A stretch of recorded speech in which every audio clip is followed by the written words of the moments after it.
우리가 이 마지막 시대를 살면서 우리는 계시록을 보면 우리가 계시록 4장에 이 교회가 영광스럽게 성령님과 더불어 이 땅을 이제 떠나 주님의 부름을 받아 주님의 소환령으로서 이리로 올라오라는 영을 따라서 온 세계의 교회들이 영광 중에 주님을 영접하러 올라갈 때에 바로 이 하늘의 열린 문을 통해서 우리가 올라가는데, 요한계시록 4장에 열리고 요한계시록 19장에 제1문에 열리는 하늘의 열린 문인데요, 바로 이 새 예루살렘 성 안에 있는 하나님의 보좌를 나타내고 있는 겁니다.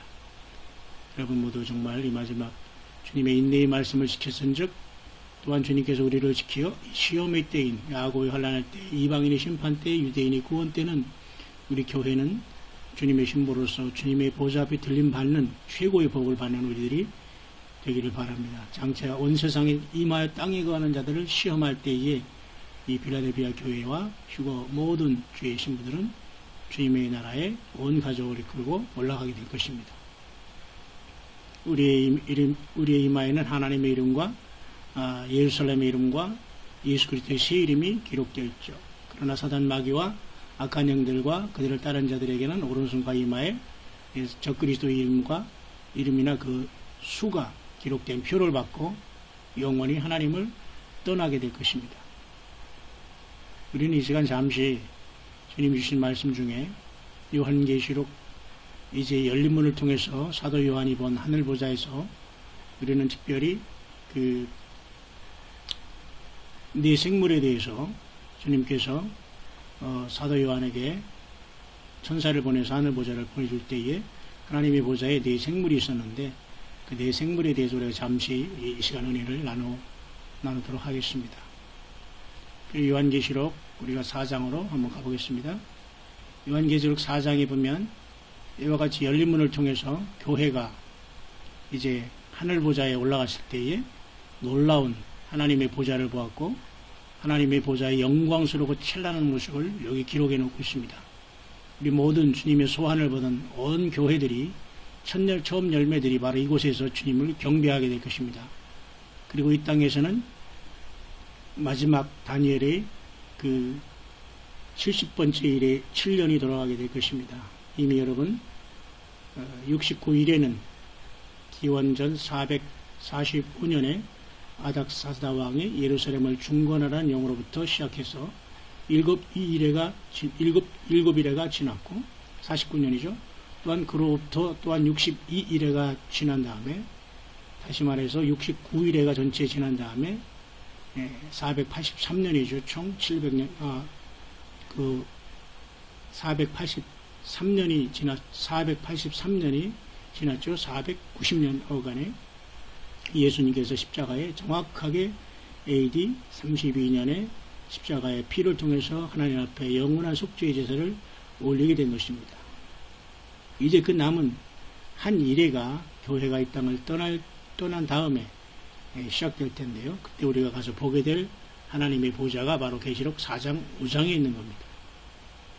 가장 먼저 하나님의 보좌를 보았고, 하늘에 베푸신 보좌를 보았고, 앉으신을 보았고, 앉으신의 모양이 보석과 벽옥과 홍보석 같고 무지개가 있어 보좌에 들렀고, 참으로 너무도 엄청난 모습을 보았고, 24장로들이 있었고, 7 등불 경릇이 있었습니다. 하나님의 7영이다 이렇게 말씀해주고 있죠. 그 다음에 24장로를 또한 봤습니다.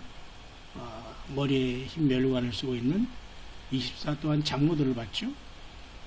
놀라운 모습입니다. 당연히 하나님의 그 보좌 위에 앉으신 아버지 하나님이 여기 분명히 좌정하시고 계십니다. 근데 이 과정에서 특별히 주목할 것은 예수님이 이 4장 다음에 5장에 주님께서는 이제 거기 나타나고 계시는데요. 계시록 5장의 주님은 그 모습을 우리에게 보여주고 있는데요. 5장에 보니까 누가 이 하나님 오른손에 있는 이 7인봉한 책을 띄기에 합당하냐라고 이제 호출이 나옵니다. 힘 있는 천사가. 근데 아무도 이것에 대해서 대답할 자가 없었어요. 근데 오직 어린 양이 장로 중에 서 있던 네 생물과 장로, 보좌와 네 생물과 장로들 사이에 주님이 위치하고 계십니다. 그죠?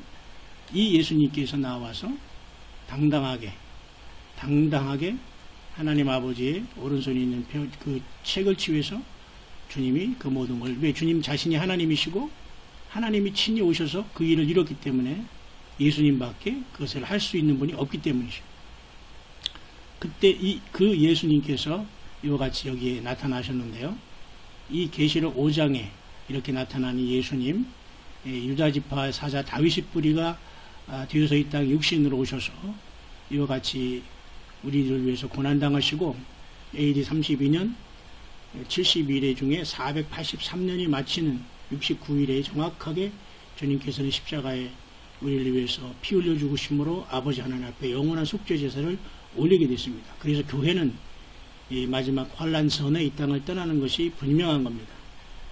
환란 통과, 환란 후, 무철연설, 이 모든 것들이 모든 것들 속에 여전히 신학과 많은 자칭주의종이라는 자들이 이제 혼란을 거듭하고 있는 이때 여러분 끝까지 이 땅에 거하는 자들을 시험할 마지막 한 일의 환란 전에 교회가 성령님과 더불어 이 땅을 떠난다는 이 엄청난 사실과 믿음을 갖고 시온산에 서는 우리들이 되기를 바랍니다.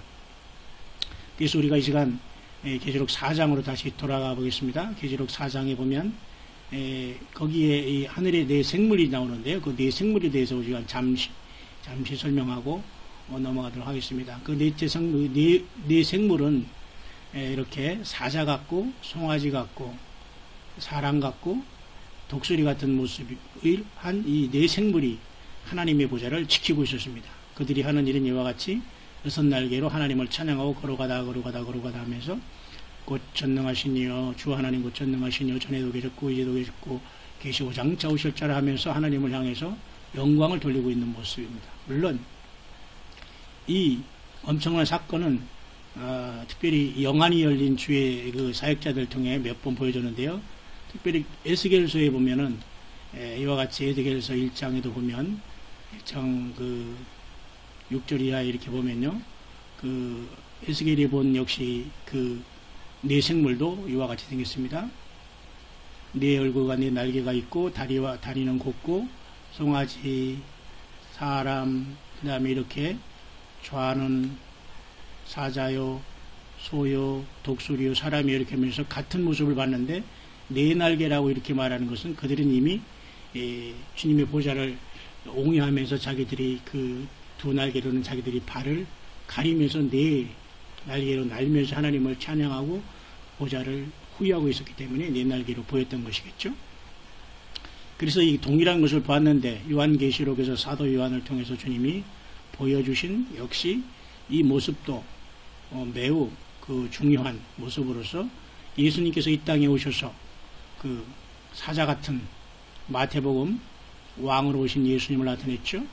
그 다음에 송아지 같은 마가복음 일하시면서 열심히 일하시고 봉사하신 예수님, 그 다음에 사람 같은 인성을 가지고 이 땅에 오신 누가복음의 예수님, 그 다음에 독수리 신성을 가지고 하나님으로 이 땅에 오신 예수님, 인성과 신성을 동시에 가신 예수님의 모습이 사자, 송아지, 사람, 독수리 같은 이 네 생물의 이 온 우주 만물을 그 모든 피조물과 그 하나님의 창조물들을 관리하는 하나님의 천사장 중의 천사장들 통해서 그 모습이 현현되어 있는데 예수님도 동일하게 이 땅에 오셔서 살아가실 때 그 모습 마태, 마가, 누가, 요한을 통해서 이러한 하나님의 천사장들의 모든 모습이 투영된 모습을 다 이 땅에 보여주시면서 하나님의 영광을 드러내셨다는 것입니다. 참으로 그 놀라운 일이 아닐 수가 없는 것입니다. 그래서 우리는 늘 우리가 이 하나님의 말씀을 볼 때마다 이 놀랍게 풀어주신 하나님의 말씀을 기억하면서 우리는 늘 예수 그리스도를 사랑하고 그분 앞에 모든 영광을 돌리다가 이제 우리들 호련히 이리로 올라오라 주님께서 우리를 불러주실 때에 우리가 이 하늘 보좌에 올라가서 영광의 천상 예배에 참석하는 우리 모두와 우리 모두의 가족들이 되기를 진심으로 바랍니다.